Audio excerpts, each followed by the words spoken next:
In 1973, in a grand hall, around 120 people gathered for a family reunion. They shared one of the most famous surnames in American history, a name that had once meant more money than the United States government held in its own treasury. And as they sat together, a quiet, almost unbelievable fact hung over the room. Not one person there was a millionaire. The family that had once been the richest in the entire country had, in the space of a few generations, lost nearly all of it. This is the story of how the greatest fortune in America was built by one ruthless man and then quietly, spectacularly spent into nothing.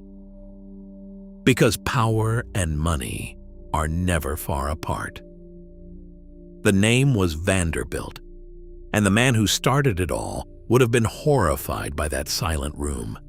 He was born on a small island farm near New York in the closing years of the 1700s into a family of modest Dutch farmers. He had almost no schooling. He could barely write a proper letter his entire life. But Cornelius Vanderbilt had something that schooling does not teach: a hunger, hard and relentless, that frightened the men who did business with him.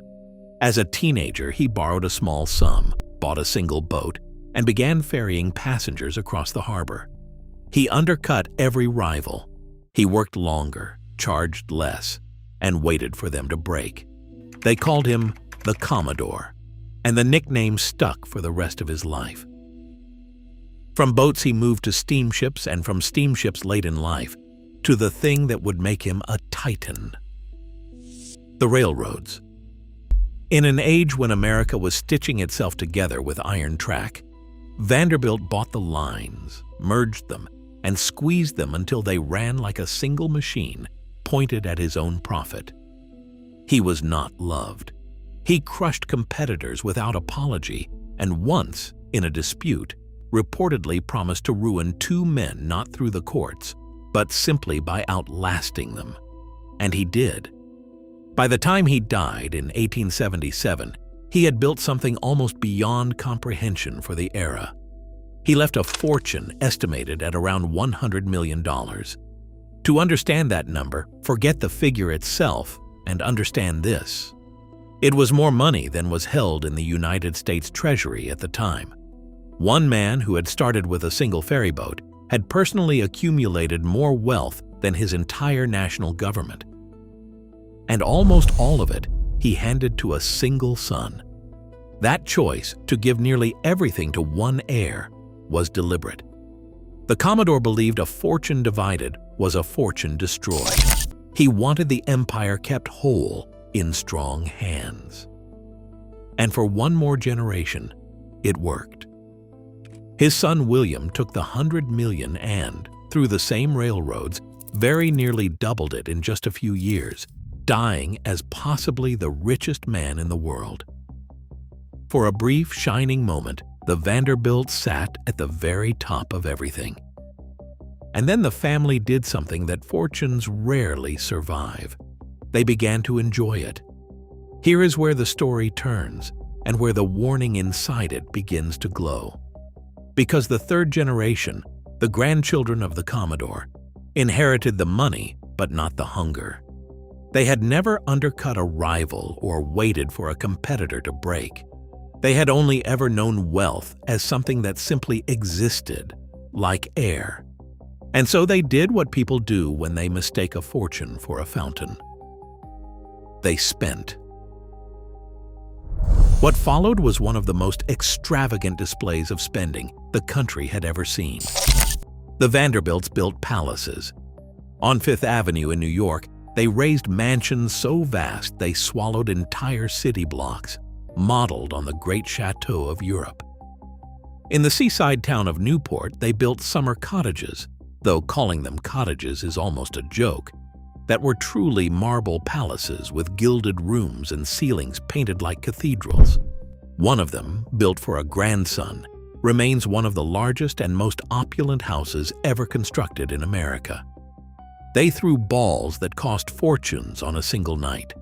They competed with one another and with the old aristocracy of Europe to see who could spend most magnificently. And keep one thing in mind as you picture those gilded halls. A great house does not just cost money to build. It costs money, endlessly, to keep. Staff, heat, repairs, taxes. Each palace was not a trophy that held its value. It was a mouth, open, hungry, eating into the fortune year after year, whether or not anyone was even living inside. The money, you see, had stopped working. Under the Commodore, every dollar had been a tool, sent out to build, to buy, to conquer, and to return with more. Under his descendants, the dollars were simply spent, poured into stone and silk and parties that left nothing behind but a memory and a bill. A fortune, no matter how vast, is not infinite. And the Vanderbilt fortune was being asked to do something no fortune can do, to fund a lifestyle grander than itself, forever, while no one refilled the well. By the early decades of the 20th century, the cracks were impossible to hide. The great Fifth Avenue mansions, which had cost staggering sums to build, were sold off and torn down, many of them gone within a single lifetime of being razed. The Newport palaces became too expensive even for Vanderbilts to keep and were handed to preservation societies, open to ticket-buying tourists who now wander the rooms where the family once dined. The descendants scattered into ordinary lives. And so we arrive back at that silent reunion of 1973, where the richest name in American history could not produce a single millionaire in the room. Now, in fairness, the picture is not quite as simple as a family of fools burning through a treasure, and honesty demands we say so. Some historians point out that the fortune was split among more and more heirs with each generation, thinning naturally. Income taxes arrived and took their share. The railroad business itself declined as cars and planes rose, and later Vanderbilts did achieve real things in art, in fashion, in journalism. The collapse was not only foolishness, it was also mathematics and a changing world. But beneath all of it sits a hard truth the Commodore understood in his bones and his heirs forgot. Money that is only spent and never set to work always runs out in the end. And that is the lesson hiding inside the marble. We tend to believe that a fortune large enough would last forever, that with enough millions our family would simply be wealthy from then on, permanently, safely. The Vanderbilts had more than almost anyone in history, more than their own government, and it was gone in well under 100 years. Not stolen, not lost in a crash, simply spent by people who never learned that wealth which does not work dies.